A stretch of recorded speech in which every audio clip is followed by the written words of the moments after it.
Hi guys, and welcome to this, my video on differentiating x to the power of n when n is negative, a part of the methods 1 and 2 course. My name's Dan from Maths Guru. Thanks very much for joining me. If you've watched me before, you know what I'm going to ask. Can you sign up to my YouTube channel? You're going to say, why? And I'm going to say, because it just lets me know that you're watching. And I am deeply, deeply grateful for every single person who signs up. Turn off notifications if you want. I promise I don't spam, but it just lets me know that you're watching. So very few people watch my content, and just by you clicking that button, it's huge. Leave a comment to tell me if it's useful. And also, I am over on TikTok. I think I've said that right, have I? Now, all the notes you see behind me are on mathsguru.com as well, so you can download those, all free to sign up, and hopefully exam solutions, time codes, downloadable notes, it's all there for you as well. Now, what are we dealing with today? Let's have a look. We're basically going to build on the last lesson and understand how we can differentiate when we have a negative power. Now, all the differentiation we've done before is pretty much on positive powers, and that's what the last particular video was. And the first video was differentiating from first principles. So we're going to bring those all together, and hopefully that will be differentiation from first principles pretty much done, because there's only so much of this stuff we can actually do. But what we noticed was that when we had, for example, y was equal to x cubed, what do? Well, to differentiate it, and we can write that as y dashed, or dy by dx, or f dashed of x, or the d of x cubed on dx. My goodness, there's so many different ways of writing it. That was one of the things, wasn't it? Was basically multiply the power by the coefficient, so 3 times 1, which give me 3, and then subtract 1 from the power. A lot of hard work for pretty much a fairly simple process. Now, that obviously worked with positive powers, but what on earth is a negative power? Well, when I was at school, I had a little bit of a crush on my year 9 teacher, which sounds a little bit awkward now. I'm so sorry, Mrs. Hurst. You were way too old for me. But anyway, only year I'd ever did well in maths, actually. Every word she said, I was hanging on, and you're now feeling slightly unpleasant, aren't you? Yes, so I shall move on. But what she told me was that when there was a negative power, that's effectively the same as 1 over. And I was like, that is awesome. Alternatively, I just say it means the reciprocal of. So if I have x to the power of minus 2, Mrs. Hurst had turned the minus sign into a 1 over, and then you just copy down the x squared. Oh my goodness, and vice versa. Now, as it turns out, we cannot differentiate fractions that look like that, but by turning them into a negative indice, we actually can. Now, there is a shortcut, but of course, with the textbook being the textbook, we have to try and do things the hard way first.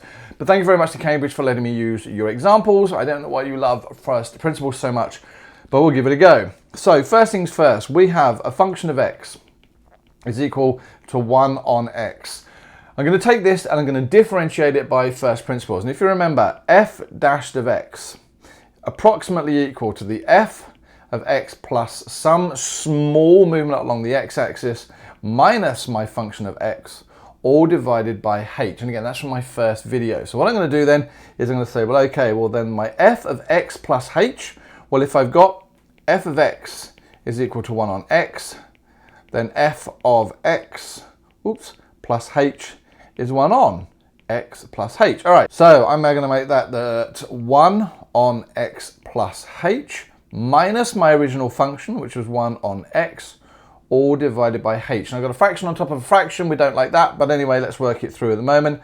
I'm going to basically simplify the top, that 1 on x plus h minus 1 on x. So what I'm going to do is multiply those together and put them under a common denominator, or at least put them on a common denominator.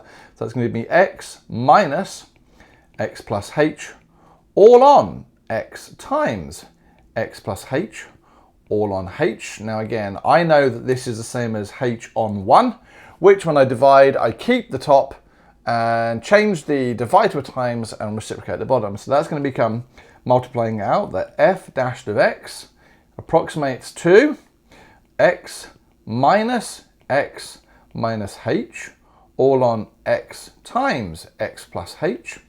And I'm going to times that by 1 on h. So I've taken the h on 1 and reciprocated it. Right, what do we get here? Well, x minus x is 0. So what I'm going to I'm going to get minus h on x plus h times 1 on h. And those h's cancel. That give me that f dashed of x approximates to minus 1 on x brackets x plus h. What do we do now? Well, we therefore say that so f dashed of x as we take the limit as h tends to 0 will give me, well, as h tends to 0, that there is going to get smaller and smaller and smaller, effectively ending up as 0, and so we're going to get minus 1 on x squared. So we've just said that our differential of 1 over x is minus 1 on x squared, all right? Now I'm just going to write that in a slightly different way. That's going to be the same as minus 1 times x to the minus 2. Well, hold on a minute. If we write this out in sort of negated power notation, that was x to the minus 1.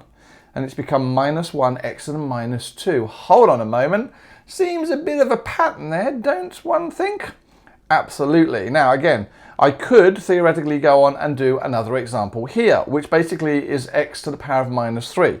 Well, again, that gives me that f of x is basically 1 on x, but with a cubed there.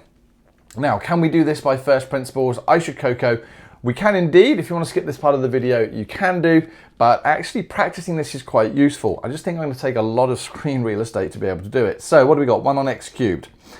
So we've got an f dashed of x is approximately equal to f of x plus h. So what I'm going to write there is 1 on, where I see the x, I'm going to write x plus h cubed, minus f of x, which is 1 on x cubed, all on h. All right, so let's exactly the same as I did in the last one. I'm going to sort of put the top fraction, if you were, in a common denominator. So that's going to give me x cubed minus x plus h all cubed, all on x plus h cubed times x cubed, all on h, which is the same as h on 1. So again, I can keep change flip. So that's going to become x cubed minus x plus h all cubed, all on x plus h cubed times x cubed times 1 on h. Keeping that there for the moment, what am I going to do now? Well, probably actually multiply out my bracket on the top. So that's going to become x cubed minus, now again, I'm going to use my binomial expansion, my Pascal's triangle, to be able to help me do this. And that's going to be x cubed, x squared h, xh squared, and h cubed. And what is that going to be? So we've got 1 there, we've got a 3 there, a 3 there, and a 1 there. Now I know that's all scrunched up at the moment. My apologies for my screen real estate. That is all going to be divided by what? X plus h all cubed times x cubed. And that's all going to be multiplied by 1 on h. Now, all right, so what that's going to become then is, let's sort of minus all of this out, and we're going to get x cubed minus x cubed plus 3x squared h plus 3, try that one again. So changing those actually to minuses, minus 3xh squared minus h cubed, all on x plus h cubed times x cubed, all times 1 on h. Now, the x cubed minus the x cubed is going to go, yes? And what we're going to notice is that h is going to cancel with here. So in fact, I can cancel the h's on the top with that h on the bottom. That's going to give me just an ordinary h, and that's going to give me h squared. So what do I get here? I get minus 3x squared minus 3xh minus h squared, all on x plus h cubed times x cubed. So that is approximately f dashed of x. Now, how do we get actually to f of x? Oh, sorry, f dashed of x. My limit of h would go to 0. Now, again, I'm running out of screen real estate here. But what I want you to notice is, as my h gets smaller and smaller and smaller, this term here is going to disappear. That term there is going to disappear. So what I'm going to get minus 3x squared, all on, well, x plus h, that h gets bigger and bigger, smaller and smaller and smaller, so that becomes x cubed. So this thing here becomes x cubed times x cubed, becomes x to the power of 6. 2 of those on the top cancel with 2 on the bottom to give me x to the power of 4. So in which case I get there minus 3 on x to the power of 4. Well, I can write that in a slightly different way using more screen scale. It becomes minus 3x to the minus 4. And this over here was x to the minus 3. Now, if you have been playing along, what did you notice? That in fact, the rules for a negative power are exactly the same as those for a positive power. And you're going, but you've literally just recorded nearly 10 minutes of a video showing me that. I know, I'm sorry. Yes, but this stuff is sort of important. But again, when you have a negative power, it works exactly the same way. So basically all of this that I've been showing you in the previous video and this video is going to work so long as the power is a non-zero integer. We'll come to rational powers a little bit later on, all right? So in this situation here, what I could effectively have said was, if I had y was equal to 1 on, let's do x squared, I can write that as x to the minus 2, in which case y dashed is basically, well, multiply the coefficient by the power, minus 2x, and take 1 off power to the minus 3. Now, depending on the question, would then depend on whether you then had to turn that back into minus 2 on x cubed or whatever. But generally speaking, in the question, they'll actually tell you the format that they want you to leave it in. Ka-ching. So exactly the same. Last video, this video, the rules of differentiation, so long as it's a non-zero integer power, are exactly the same. Right. Find the derivative of f dashed of f, given that you've got, what have you got here? We've got 3x squared minus 6x to the power of minus 2 plus 1. All right, so there we go. So let's say that this is f of x. So my f dashed of x, which says I differentiated it, is, well, I got 3 times 2, which is going to give me 6. Take 1 off the power gives me 1. I'm not writing the power of 1. Oh, a negative power. That's okay. Minus 6 times minus 2 is going to give me positive 12. X, and take 1 off the power, negative 3. And what happens to our constants? They disappear. Congratulations. So, there we go. We're done. And again, if you wanted to, we could write that as 6x plus 12 on x cubed. Find the gradient of the tangent to the curve determined by that function. Again, whenever you see the gradient of a tangent to the curve, they're asking you to differentiate it and then substitute in an x value. Now again, if you remember from the last video, they've given you the point 1, 2. That's fine. That's an x coordinate and a y coordinate. We give you the y coordinate as a bit of a red herring. You don't use it. Maybe next year in specialist maths if you're doing specialist maths. But for the moment, when we differentiate, it is just with respect to x. So we only need to know the x value, which in this situation is going to be a value of 1. So what have we got here? We've got f of x is equal to x squared plus 1 on x. Well, the minute I see a fraction of x, nah, can't do that, but I can make that a negative power.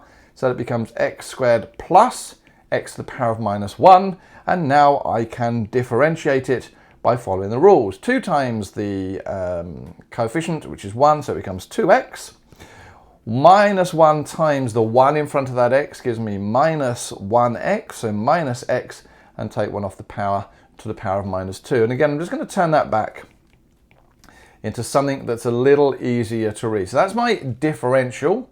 But now what they want me to do is find effectively f dashed of 1. And whenever you see that, it's basically asking you to find the value of the gradient of the tangent at that point, which is at 1. So I'm just, where I see an x now, I'm going to put 1. So 2 times 1 minus 1 on 1 squared. And again, all I've done is substituted 1 in here, which gives me 2 minus 1, which gives me 1. So the gradient there of the tangent at that point. So basically, if you're thinking, what is a gradient of 1?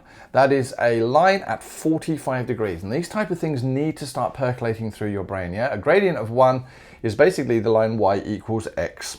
No, not just the line y equals x. I mean, line y equals x has a gradient of 1, but basically it will go at 45 degrees. Show that the derivative of the function is always negative. Now, methods love these type of questions because it's sort of testing whether you understand rather than can regurgitate. What do we got here? So we've got f of x is equal to x to the power of minus 3. So what is my f dashed of x going to be?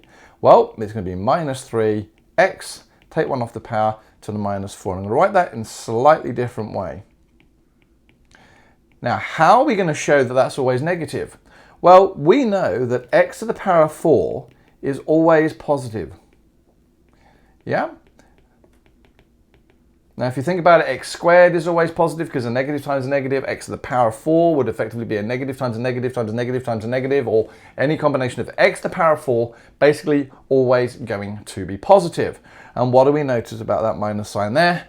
Well, if we've got a minus on the top, that minus 3 is a constant, negative 3 is a constant. And so A negative divided by a positive is always going to be a negative. And you'd explain that literally in a sentence to the examiner. They'd want you to actually write a sentence to describe that.